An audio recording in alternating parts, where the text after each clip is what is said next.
Hello and welcome to the Take 15 podcast from CFA Institute. I'm Lauren Foster, and this is the show where we bring you an unbiased lens on investing and capital markets through short conversations with some of the world's most interesting and accomplished people. Today, I'm in the extraordinary company of Michael Falk. We talk about some of the topics we often cover in this podcast, like investing and behavioral biases. But we also discuss something deeply personal, Michael's diagnosis with ALS, commonly known as Lou Gehrig's disease. He shares how confronting death has shaped how he looks at life. And as you'll hear, Michael is funny and irreverent. He's also deeply thoughtful. Michael's a CFA charter holder and a partner at the Focus Consulting Group. He's also the author of the CFA Institute Research Foundation monograph, Let's All Learn How to Fish, to sustain long-term economic growth. His latest book is Get to Work on Our Future. One of Michael's wishes is that his work will encourage people to engage in more expansive dialogues. And I hope today's episode sparks more conversations about what is important and how we can change our behavior to improve the quality of our lives. And now on with the show. Please enjoy my conversation with Michael Falk. Michael Falk, welcome. Lauren, it is great to be with you today. Thank you so much for inviting me. Well, Michael, it is actually my treat to have you on the show today. It's wonderful. I'm so excited to sit down with you. We have so much to talk about that I almost don't even know where to begin. But perhaps a place to start would be to have you tell a little bit of your story, in the sense that you discovered really early on what your purpose in life would be. So start us there. Tell us that purpose and how that came to be. Well, for the sake of the amount of time we have today, Lauren, I think that maybe I should only start 10 years ago. No, I discovered my purpose when I was 22. Now, before you all say, oh, that's phenomenal, that's great. Now I want you to imagine knowing your purpose and not even a clue how to actually operate. When I was 22, my father lost his job. I was living at home after graduating college, and I saw the stress on him because he was 59 years old and looking for work. My mother, who had been a stay-at-home mom who raised 3 kids, I was the youngest of 3, Lauren, she didn't understand economics. She didn't understand finance. She didn't understand this. And I saw the stress it brought into their relationship. They survived it. So there's a happy ending there. But I quickly understood that people needed more perspective. They needed help. And simply put, my purpose is to help the financial lives of as many people as possible. Started in private wealth, one by one, or couples by couple, family. I went into institutional money management, maybe thousands or tens of thousands by tens of thousands. Now I actually do consulting for investment and wealth management firms, up another notch. And then I actually wrote books on trying to impact policy that would help people's financial life. Lauren, I can't say that I'm done, but I don't know if I can go any further. Well, we're going to come back to that, but before we do, you mentioned your work at Focus Consulting, and I think that's also a great place to sort of deepen the conversation. I know that you are thinking about a lot of things with your clients, but there's one question I believe you think every investor should be able to answer right now. What is that question? So, the 4 most dangerous words in the investment and financial world: this time is different. I think all investors, all investment teams need to ask themselves to what extent they think this time is different. Because to the extent you are in alignment and you think that maybe things are a bit different now, well, then maybe you have to think about how you invest, how you plan differently now if things are different. And how do you make any decisions before you decide and align on this very point? Simple example, Lauren. Upwards of 3/4 of all the bonds that trade in the world are trading at negative real rates. Well, given that, we can ask the question if the historical policy portfolio of 60/40, is there a 40% hole in my portfolio today, Lauren? And if so, what do we need to do differently? So I want to go back to an article that you wrote actually for Enterprising Investor. I think it was back in 2018, and it was sort of headlined how to take, investment teams from good to great. And I'm sure this is a topic that many teams and professionals think about. Can you just walk us through kind of rather briefly what the main points were in your thesis there? Happy to. I can devolve every investment process down to 6 or 7 steps based on how people want to count. Idea generation, research, buying, sizing, selling, and we hope continuous learning. Okay. Lather, rinse, repeat.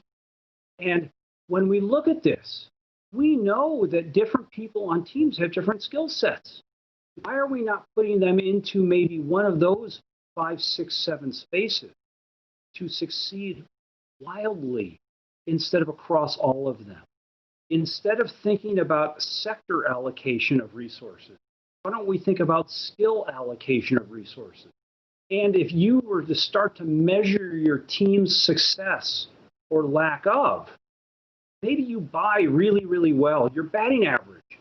You pick consistently stocks that go up, but you don't size them very big.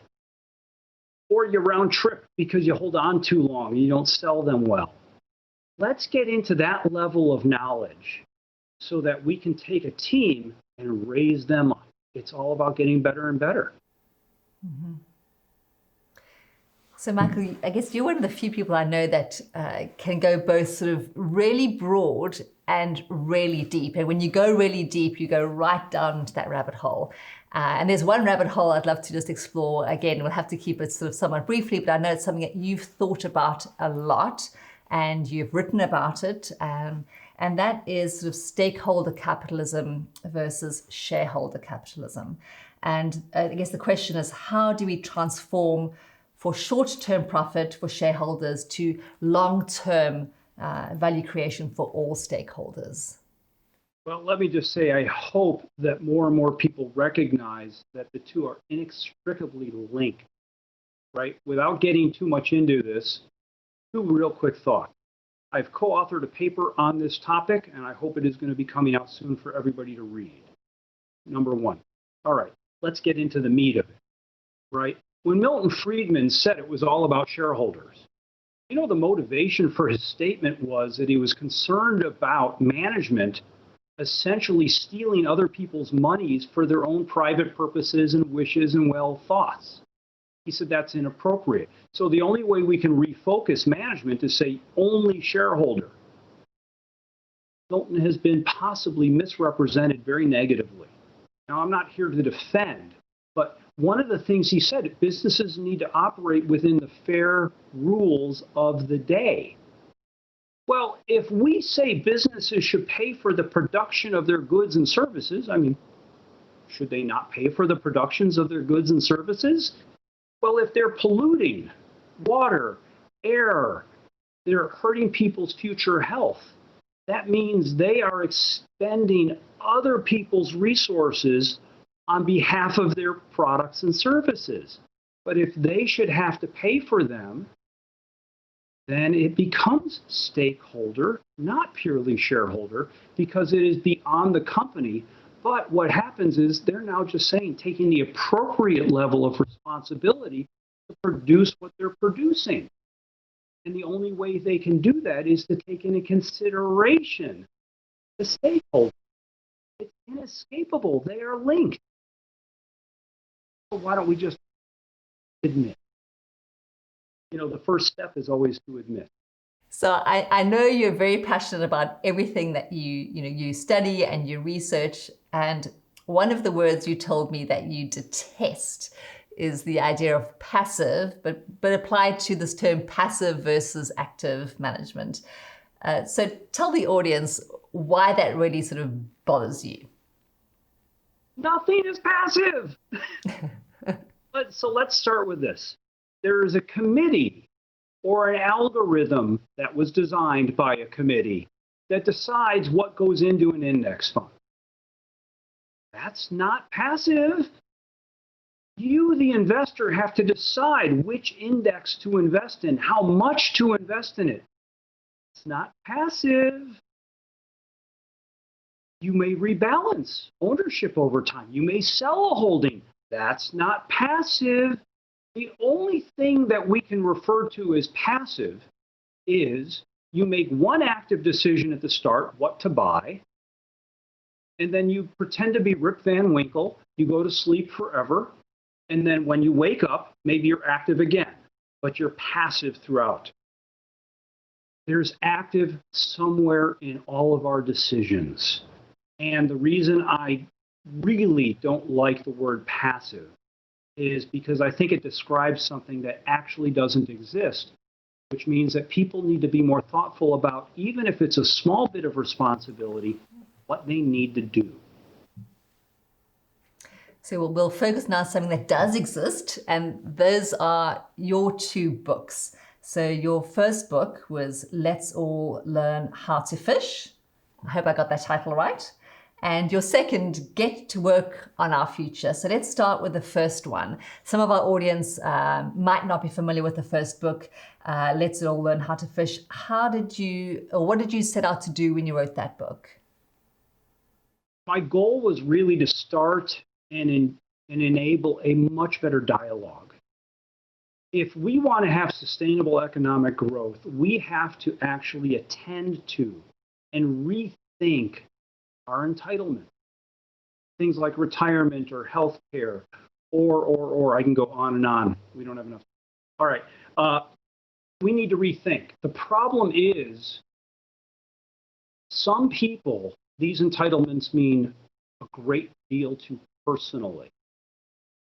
Maybe it's the difference of whether they can actually afford health care or they can live in retirement on something other than pet food.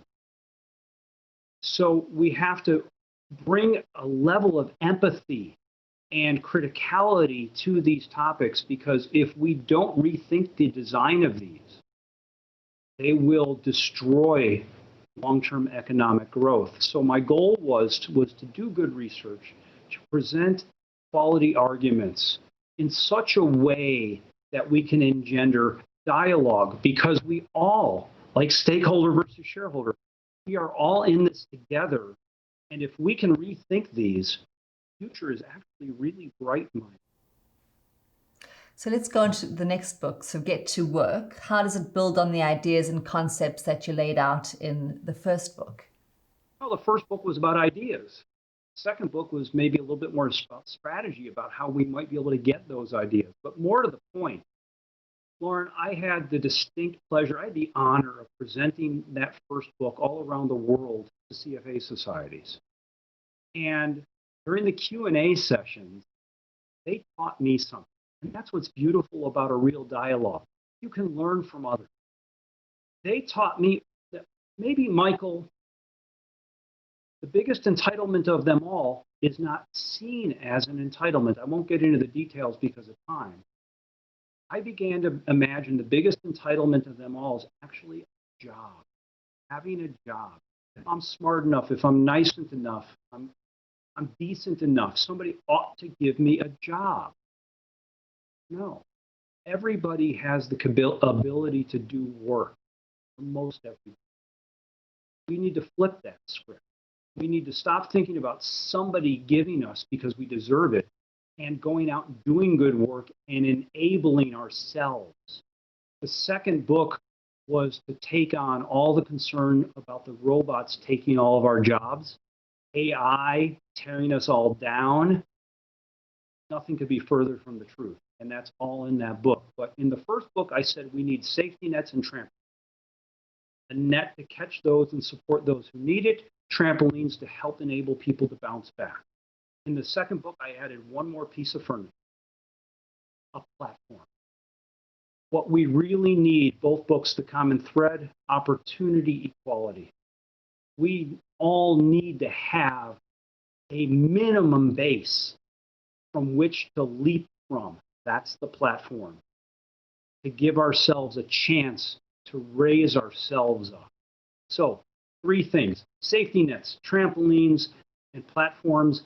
And I think society can be off to the races in terms of economic growth and, more importantly, inclusiveness.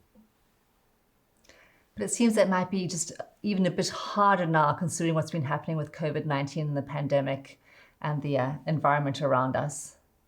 I agree, but never before has it been made more plainly obvious that we need it, right? We have what people are talking about, a potential K recovery. People in certain industries and businesses are back to normal, or at least never really dropped that much. People in other business industries are on a steep decline. How they're going? This is not good. We are now seeing that we need these platforms to support. We don't need special fiscal benefits. What we need is universal basic income. That's the platform. Mm-hmm. So I'm going to pivot just a little bit because I know you spend a lot of time thinking about behavioral biases. And when we spoke a few days ago, you mentioned that you think there is sort of one, what you call progenitor bias, from which all other biases stem. And I think listeners around the world could really sort of stand to benefit from hearing you talk about, well, first of all, what is that progenitor bias? And give us some examples of how all paths seem to lead back to this one. Dun, dun, dun. The progenitor bias, my opinion, is uncertainty aversion. So if I were to say this bias went poof and disappeared, so you had certainty. Well, if you had certainty, loss aversion wouldn't matter. Overconfidence wouldn't be true. Regret bias wouldn't need to actually infect you.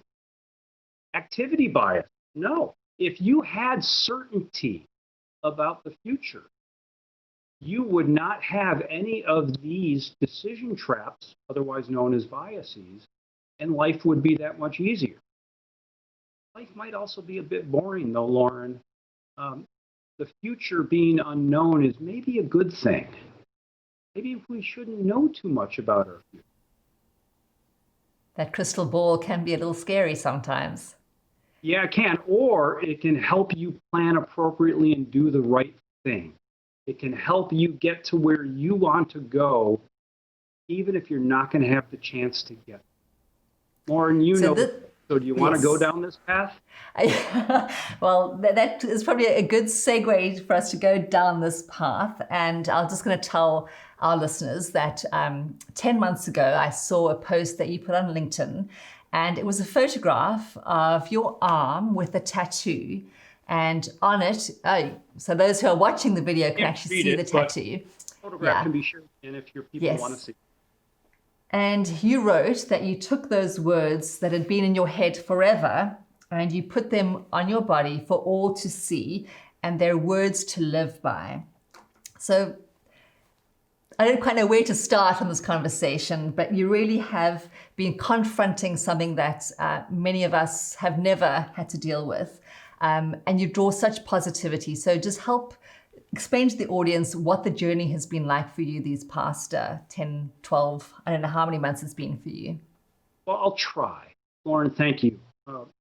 In September of 2019, I was diagnosed with ALS. For those who don't know what ALS is, it is a fatal diagnosis. There's no cure, and life expectancy is 3 to 5 years.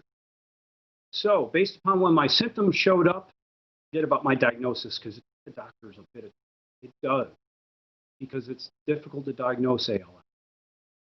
I have between 1.5 and 3 years left in my life based upon average life expectancies for this diagnosis. So, the old saying is you can laugh or you can cry.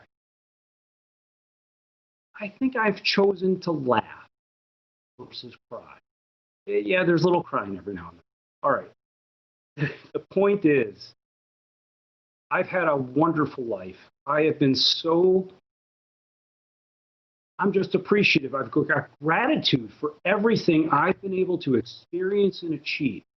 Number one, I've never had, and it's kind of foolish to adopt now, a bucket list. It's pretty easy to be okay when you don't want, right? My favorite definition of happiness in the world is the Buddhist definition I'm translating, not want. Not wanting helps. So being appreciative of what you've had, not wanting, number 2. Number 3, I've been able to plan and prepare so that when I am gone, family will be okay. That's called peace of mind. With those 3 things in place, I can embrace happiness, not crime. So if you don't ask me about my son, I won't cry on this Take 15.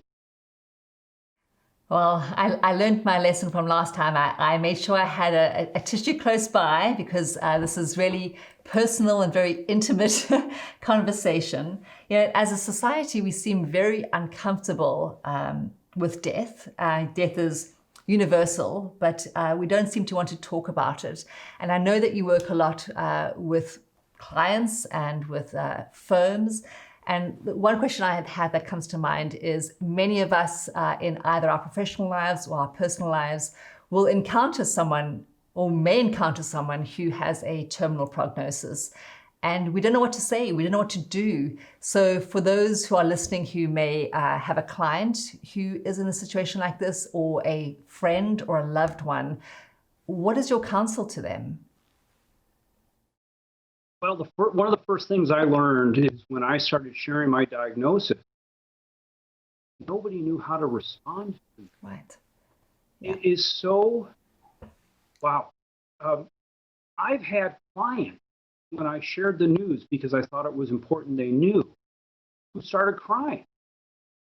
You know, the big, powerful people in the investment industry, egocentric, started crying, which then triggered me. So let's not go there. All right, listen, Lauren, you speak the absolute truth. We're all going to die someday, right? What it turns out is if you get into the psychology of it, people aren't afraid of death. They're afraid of dying because they envision dying as being painful and uncomfortable and all the negative. So how I would counsel people, how I have counseled people, is when you find out, okay, what do you want to do? What do you want to accomplish? Let's start there. When you know that you have a time-specific period left, let's prioritize. And if there's something you want to eat, someplace you want to go, some documents you want to care for, let's do that. Let's do what you want to do. I'll talk about the basic responsibilities that would be really helpful for your family, but let's talk about what you want to do and appreciate that you know a little bit more about your future than other people. Let's do some good with that. So one of the words in the Serenity Prayer is courage, but you don't like it when people say to you, you're so courageous, you have courage. Why? Because they're putting me on a pedestal I don't deserve. Listen, when you get the diagnosis, if you ever, and I hope you don't, and any of the listeners, right? But how do you know how you're going to behave? How do you know how you're going to react when you do? Don't be so certain that you won't exhibit much of the same that I am. Don't put me on a pedestal, because then you're saying that I'm doing something special. No, what I'm doing is what most people, I hope, will do when it's their situation, because I'll tell you what it accomplishes. It helps your family massively. It helps your friends and colleagues massively. If you can motivate people differently, what you can accomplish. I probably have more ability now to live into my purpose than ever before. That's quite a gift. And when we spoke last time, I think I mentioned to you that I always end with what I call the ray of sunshine question. But before I get to the ray of sunshine question, I'm going to ask you another question, because I think in last week's guest, I asked this question. It's just a silly, fun question. So first, the silly, fun question, then we'll do this more serious pandemic question. So if you had to pick just one item to take with you on a long duration space flight, what would it be? Item I take with me. Probably the tile that the words that have been tattooed on my arm came from. I grew up with a little tile in the kitchen with the Serenity Prayer on it. And that is why the words have been with me my whole life. Nevermore now. Long space flight? Wow, you better have Serenity. Oh, wow. I think the tile. Interesting. And so our ray of sunshine question, and earlier you used the word gift, and it's really struck me last time we spoke. You talked about the gifts of COVID. And so the closing question really is for you to share with listeners what you have received. It seems strange to say that word received during the pandemic, but for you, there really have been gifts. So what are those gifts? At the risk of angering or pissing off a whole lot of people, COVID for me has been a personal blessing. Why? It put the entire world on Zoom at the same time. No, I don't own Zoom shares. All right. Why? Because that meant COVID extended my ability to do the work I love. I can't travel anymore. I can do this still. How much longer, I don't know. COVID gave my work more opportunity to continue, or I would have gotten shut down. That's huge. COVID put all of our kids at home, right? Because their schools are. I've gotten all this extra time with my son. Gifts COVID has given to me. Irreplaceable. Now, let's talk about the gifts that COVID has given to society. The invisible part of our economy, people who deliver things, people who are frontline folks, largely invisible historically. Not anymore. Now they're visible. They should be visible. They should have always been visible. Why do they have the lowest wages when they are the required workers? How does that make any sense? So COVID has fast-tracked technology, which is good. We've had the ability to work from home for years, but the people in charge have still had 1950s and 1960s mindsets. Right? Work is a thing you do, not a place you go. Let's extend that one more dimension, then I'll shut up. All right. So one more dimension. Colleges. How many people end up with lifelong debt, or at least debt for a couple of decades? Colleges are too darn expensive. We have always had the ability to have classes online, and colleges avoided it because it hurt their profit model. Now, because they have no choice, we're starting to learn. If we can get proper accreditation services, college can become more efficient, more affordable for a lot more people. They don't have to come out of an education with a degree that may or may not help them and heavily indebted. So COVID's been a spark that has brought forth technology that was at least a few years away, and it's going to make it permanent for the better.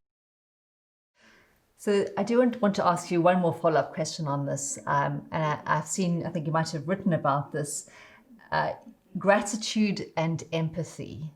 I think those are two critical elements that have helped you, I guess, cope, live with your situation, and I think so many others, no matter what their situation. I mean, COVID has stressed people sometimes beyond what they can take, and yet I think gratitude and empathy can help. Can you just talk, just again, rather briefly about what role those two factors have played in your day-to-day? Yeah, thank you. So we get a little more sunshine, maybe. I don't know. Gratitude. Can we respect, can we look in the mirror and honestly see the reflection?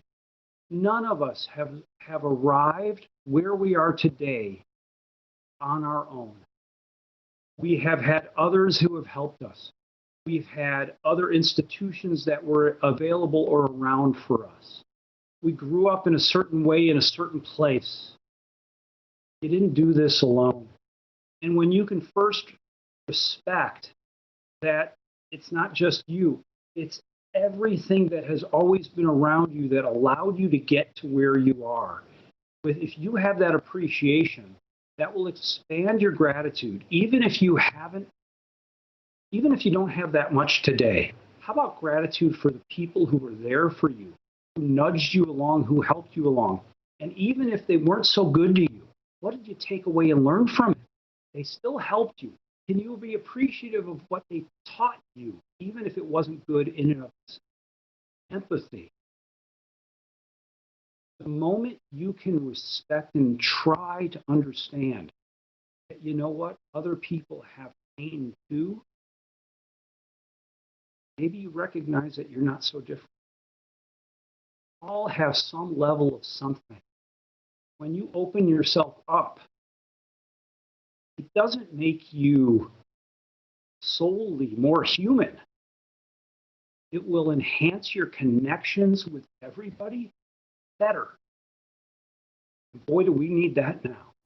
All of them, not just me. Well, Michael, I am so grateful for you and for your time today. You are a real inspiration, and it has been my privilege to talk with you and explore these areas, these intimate, complicated, sometimes challenging areas. So thank you for all you've shared today. Lauren, thank you for allowing me voice for things that matter to all of us, not just me. And for everybody to know, the first book you can get for free from the CFA Institute. The second book, go on Amazon and buy it. All the proceeds are going to go to a local ALS foundation, to a charity. They're not going into my pocket. I want everybody to extend my voice, be my voice for when it disappears. Lauren, thank you. Thank you, Michael. And you take care. You too. If you enjoyed today's episode, please consider rating and reviewing us on iTunes or wherever you're listening. We'd love to hear your thoughts, and it helps others find the show. Also, a quick reminder, this podcast isn't intended to provide expert advice on the topics we covered. If you need tax, accounting, or legal advice, please consult a professional. I am Lauren Foster. Thanks so much for listening.